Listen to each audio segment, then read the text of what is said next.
অনুরোধ করি যুবক, প্লিজ যুবক, হৃদয়টাকে মেরে ফেলিও না। তুমি দেখো না, তোমার বয়স 22, 10 বছর বয়সে মা বলেছে স্কুলে যা, মাদ্রাসা যা, মানুষ হবি, ভবিষ্যৎ ভালো হবে।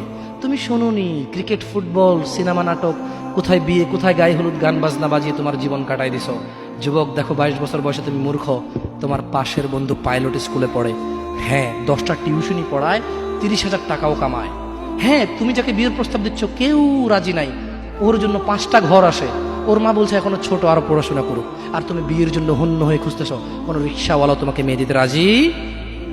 তুমি দেখো 10 বছর 15 বছর বয়সে যদি মায়ের ওই কথা মেনে নিতা, তাহলে তুমি আজকে উপকৃত থাকতাম। আমি জামশেদ মজুমদার 27 বছর বয়সে এসে তোমাকে বলছি তুমি গান বাজনা ছেড়ে দাও। ইনশাআল্লাহ 60 বছর পরে মারা গেলে, 30 বছর পরে মারা গেলে, 70 বছর পরে মারা গেলে ওই উপকৃত হবা। আর তা না হলে এই গান বাজনার সাথে তুমি তোমাকে ধ্বংস করে দিচ্ছ। যেদিন নিঃশ্বাস বন্ধ হয়ে যাবে সেদিন হলেও বুঝবা। বুঝতে তোমাকে হবেই, জমিনের উপরে বোঝো অথবা জমিনের নিচে বোঝো, বুঝতে তুমি হবে।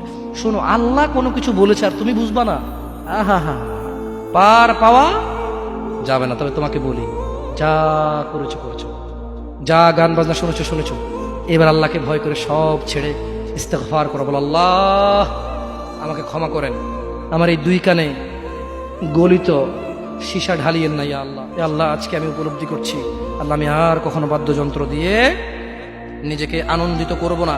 এই হারাম যা আপনাকে রাগান্বিত করে, আমি আর কোনোদিন এই হারাম দিয়ে নিজেকে আনন্দিত করব না।